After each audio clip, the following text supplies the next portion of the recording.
Morning students, how are you? I hope you are fine. आज बेटा हमने यहाँ तक रीड कर लिया था कुषाण वंश तक, ठीक है। अब हम पढ़ेंगे कनिष्क के बारे में। The most famous king of Kushan वंश वाज कनिष्क, ठीक है। यानी कि जो कुषाण जो वंश था बेटा, कुषाण डायनेस्टी थी, उसका जो मोस्ट फेमस जो राजा था वो कौन था? कनिष्क था, ठीक है। His empire extended from central Asia to north west India. उसका जो साम्राज्य था वो बेटा सेंट्रल एशिया से नॉर्थ वेस्ट इंडिया तक फैला हुआ था। Kanishka had two capitals. Kanishka ने अपनी दो कैपिटल्स बना रखी थी अपने एम्पायर की। One in Purushapura. पुरुषपुर बेटा ये जो पाकिस्तान में पेशावर है उसका पुराना नाम था पुरुषपुर, ठीक है। तो एक तो ये कैपिटल बना रखी थी, दूसरी बेटा मथुरा जो कि उत्तर प्रदेश में है, ठीक है। Kanishka created a calendar which name to be known as Saka calendar. Kanishka ने एक बेटा कैलेंडर बनाया था जिसका नाम क्या था बेटा? Shaka calendar. Shaka era starts counting years from 78 AD। जो शक संवत जो स्टार्ट हुआ था बेटा ये 70 AD से शुरू हुआ था, ठीक है। द शक calendar is the one officially followed by the Indian government today. जो शक संवत जो कैलेंडर है ना बेटा, ये ऑफिशियली जो इंडियन गवर्नमेंट है उसके द्वारा इसका यूज किया जाता है। जैसे मैंने कल भी आपको बताया था कि भाई जैसे न्यूज़ ब्रॉडकास्ट की जाती हैं, गवर्नमेंट कम्युनिकेशंस हैं, वो सारी शक संवत के आधार पर ब्रॉडकास्ट की जाती हैं, ठीक है, न्यूज़ वगैरह। तो ये ऑफिशियली मतलब इस कैलेंडर का यूज किया जाता है इंडियन गवर्नमेंट के द्वारा, ठीक है। कनिष्क का पैट्रोन्स बुद्धिज्म। पैट्रोन्स होता है संरक्षण देना। कनिष्क ने बेटा बौद्ध धर्म को संरक्षण दिया था, यानी कि उन्होंने बौद्ध धर्म को बढ़ावा दिया था। Hence historians call him the second Ashoka. इसलिए जो इतिहासकार हैं वो कनिष्क को सेकंड अशोक कहते हैं। क्यों कहते हैं? कि जो हमने पढ़ा था कि मौर्य वंश के जो सम्राट अशोक थे उन्होंने भी बौद्ध धर्म को अडोप्ट किया था और बौद्ध धर्म का प्रचार विदेशों में करवाया था। इसलिए कनिष्क ने भी बौद्ध धर्म को बढ़ावा दिया था, इसलिए कनिष्क को सेकंड अशोक कहा गया था, ठीक है बेटा। He organized an assembly of Buddhist monks in Kashmir to discuss the teachings of Mahayana Buddhism। और उन्होंने कनिष्क ने जो बुद्धिस्ट मॉन्क्स होते थे, जो बौद्ध भिक्षु होते थे, बौद्ध धर्म का प्रचार करते थे, उनकी एक असेंबली कश्मीर में आयोजित करवाई थी बेटा, ठीक है। और उसमें उन्होंने जो मैंने बताया था बेटा आपको, जो बौद्ध धर्म था उसको आगे चलकर टू सेक्ट्स में डिवाइड कर दिया गया था, महायान और हीनयान। तो जो महायान की जो टीचिंग्स थी, ठीक है, उसकी टीचिंग्स वर डिस्कस करने के लिए ये कनिष्क ने फोर्थ असेंबली यहाँ पर आयोजित करवाई थी कश्मीर में।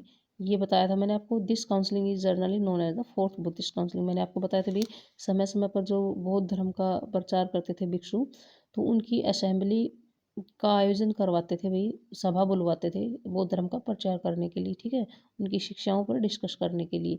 तो कश्मीर में ये कनिष्क ने फोर्थ असेंबली आयोजित करवाई थी, ठीक है, जिसमें महायाना जो सेक्ट है उसकी शिक्षाओं पर डिस्कस किया गया था, ठीक है। Kanishka was not only a great conqueror but also a great patron of art and literature. यानी कि कनिष्क एक महान विजेता ही नहीं था, इसके साथ साथ वो कला और साहित्य के बहुत बड़े संरक्षक थे। फेमस बुद्धिस्ट स्कॉलर्स लाइक अश्वघोष, Vasumitra and Nagarjuna live during his reign. जो फेमस जो बुद्धिस्ट जो बौद्ध विद्वान रहे थे बेटा, जैसे अश्वघोष थे, वसुमित्र थे, नागार्जुन थे, वो उनके शासनकाल में वो रहे थे। The well known Indian physician, जो भारतीय चिकित्सक बेटा जिसके आप बारे में आपने सुन भी रखा है, जिन्होंने चरक संहिता लिखी थी, ठीक है, तो उनका नाम क्या था? चरक था, ठीक है। वो भी उनके दरबार में रहे थे, ठीक है। A new school of art known as Mathura school of art also progress under Kanishka. यानी कनिष्क के शासनकाल के दौरान एक नए स्कूल ऑफ आर्ट की भी प्रोग्रेस हुई थी, जैसे उसका नाम था मथुरा स्कूल ऑफ आर्ट, ठीक है। It was Indian both in spirit and style. ये जो मथुरा स्कूल ऑफ आर्ट था ये स्टाइल में भी और साथ में जो इसकी विचारधारा थी वो इंडियन थी, ठीक है बेटा। Kanishka was also a great administrator. Kanishka एक महान प्रशासक भी था, ठीक है। He had divided his vast empire into many provinces which were ruled by his trusted governors called Chhatrapaksha. अब जो ये जो कनिष्क थे, इन्होंने, मैंने आपको बताया था कि अच्छे प्रशासक थे। इन्होंने पूरे एम्पायर को अपने प्रोविंसेस में डिवाइड किया हुआ था, प्रांतों में डिवाइड किया हुआ था, और हर प्रांत पर उसने अपने ट्रस्टेड, जो भी उस पर जिस पर विश्वास किया जा सके, उन गवर्नर्स को अपॉइंट किया हुआ था ताकि वो उन प्रोविंसेस को देख सके। और उन गवर्नर्स को क्या बोलते थे बेटा? क्षत्रपक्ष बोलते थे। ठीक है। अब आता है the impact of the Sakas and the Kushans, यानी कि शक और जो कुशान थे बेटा, इनके क्या प्रभाव पड़े?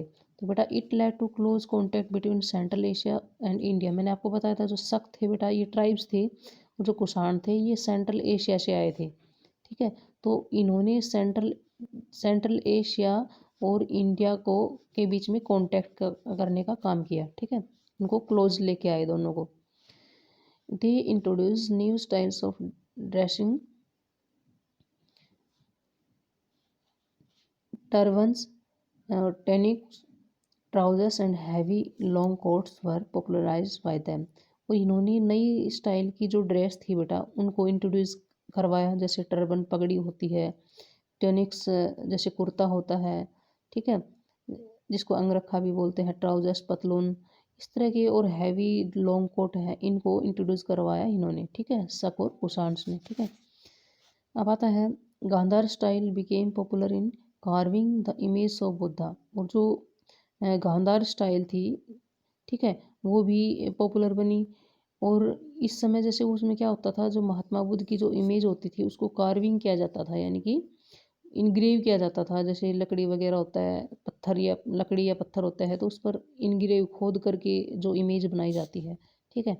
तो इस तरह की इमेज बनाई जाती थी। ठीक है। अब आता है Sangam age. The word Sangam means assembly. Sangam का मतलब क्या होता है? असेंबली या सभा। ठीक है। Scholars and poets from different lands assemble at Madurai to participate in academic debates and discussions. कि जो बड़े बड़े विद्वान होते थे, जो कवि होते थे, वो अलग अलग क्षेत्रों से आते थे, और वो मदुरई में उन्होंने पार्टिसिपेट किया था, इकट्ठे हुए थे। वहाँ एक सभा बुलाई गई थी, मदुरई जो कि तमिलनाडु में पड़ता है। ठीक है। तो वहाँ पर बेटा ये, वहाँ पर इन्होंने एक एकेडमिक डिबेट्स किया था, एक शिक्षा के ऊपर, के ऊपर एक बहस की गई थी, डिस्कशन किया गया था। ठीक है। Such a gathering of Tamil scholars was called Sangam. इस तरह से जो तमिल जो विद्वान थे, ठीक है, उनको एक जगह जब इकट्ठा किया गया तो इसको क्या बोला गया? संगम बोला गया। Sangam were held frequently between 200 BC and 300 C. यानी कि ये जो संगम थी, ये जो असेंबली थी, ये बार बार इसका आयोजन किया गया था 200 BC से और 300 सी तक। ठीक है। The works compose during the first two assemblies are lost. जो बेटा फर्स्ट दो असेंबली हुई थी, उस समय के जो जितने भी इनकी रचनाएं थी, जो इस समय जो भी इन्होंने कविताएं वगैरह कंपोज की थी, वो सभी क्या हो चुकी थी? लॉस्ट हो चुकी थी। The third and the most important assembly was held at Madurai. जो थर्ड और जो मोस्ट इम्पोर्टेंट असेंबली थी, जो कि मदुरई में है, मदुरई में जिसका आयोजन किया गया था। During these assemblies over 2000 poems were compose इन तमिल। इस असेंबली के दौरान बेटा 2000 जो पोइम्स हैं उनकी रचना की गई थी तमिल में। ठीक है। These poems were compiled into many books. अब ये जो पोइम्स है ना बेटा, इनको बहुत सारी बुक्स में कलेक्टेड किया गया था, बहुत सारी बुक्स में इनको पोइम्स को कलेक्टेड किया गया था। ठीक है। This is known as the Sangam literature. और इसी को क्या बोला गया था बेटा? संगम लिटरेचर बोला गया था। कंपाइल्ड करना होता है, जैसे इसका सिनोनिम आप समझ सकते हो, कलेक्ट करना। ठीक है। This literature tells us about the society and culture of that period. कि ये जो लिटरेचर है ना बेटा, ये हमें उस समय की समाज, सोसाइटी के बारे में, उस समय की जो कल्चर थी उसके बारे में बताती है। ठीक है। Hence historians call this period the Sangam age. इसलिए इतिहासकारों ने इसको संगम एज भी बोला है।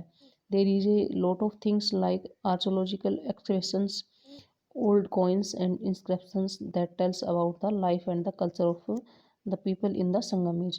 ठीक है।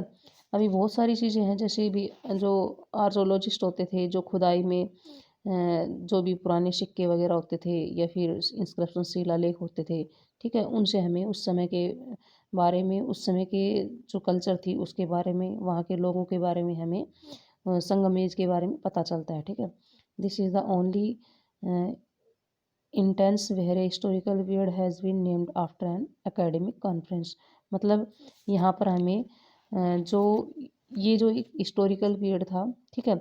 इसका जो नाम था वो एक एकेडमिक कॉन्फ्रेंस के ऊपर पड़ा था, यानी कि वहाँ पर जो पढ़ाई के ऊपर, विद्या के ऊपर, यानी कि एक शैक्षिक जो कॉन्फ्रेंस बुलाया जाता था जिसके ऊपर डिबेट्स या फिर डिस्कशन होता था, ठीक है?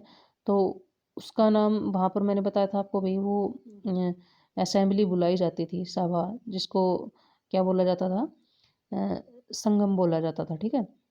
तो संगम का मतलब क्या था? असेंबली। तो उसके ऊपर एकेडमिक कॉन्फ्रेंस जो बुलाया जाता था, जिस पर मतलब कि एकेडमिक जो डिस्कशंस या फिर डिबेट्स होती थी, ठीक है? तो उसी के नाम पर इस हिस्टोरिकल पीरियड का नाम क्या पड़ा था बेटा? संगम एज पड़ा था, ठीक है? तो ये आपको बेटा अच्छे से रीड करके इसको, इसमें very short question answer find out करने हैं। थैंक्स बेटा।